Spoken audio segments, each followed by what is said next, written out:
You've probably spent more hours waiting for motivation than you've spent actually doing the thing you're waiting to feel motivated about. That's not an insult. That's just math. Here's what nobody told you. Motivation isn't coming. Not the way you think. Not as some surge of energy that finally makes the hard thing feel easy.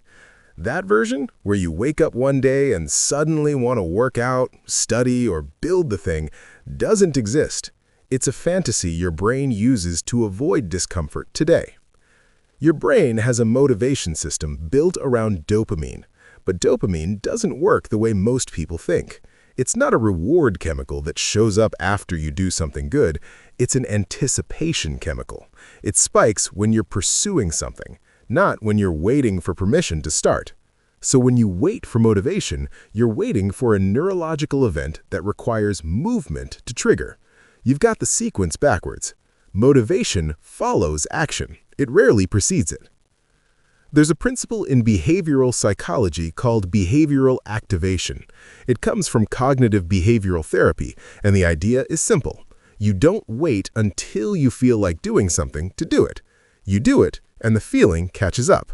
Your brain adjusts to what you actually do, not what you plan to do.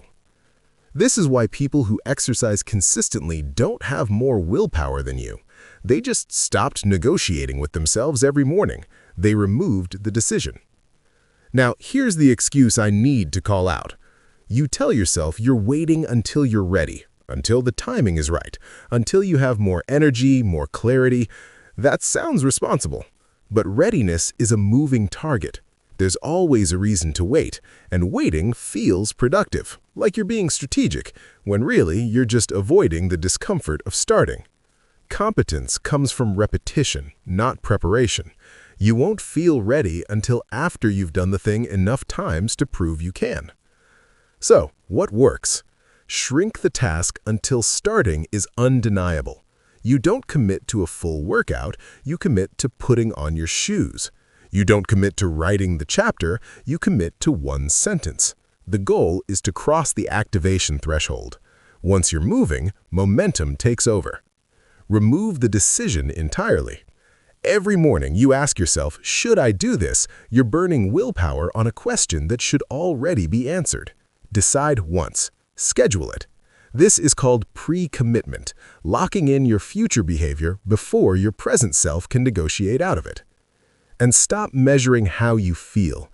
Your brain generates resistance before anything hard. That resistance isn't a signal to stop, it's just friction. Expect it. Move anyway. Look, I'm not saying discipline is easy. I'm saying waiting for motivation is a strategy that doesn't work. It's not coming. And every week you spend hoping it will is a week you're not building the habits that actually change your life. You don't need to feel like it. You need to do it anyway. Feel terrible about it sometimes and keep going until the doing becomes automatic. No one is coming to hand you the energy. You generate it by moving. So stop waiting. Start now. Start badly if you have to, but start.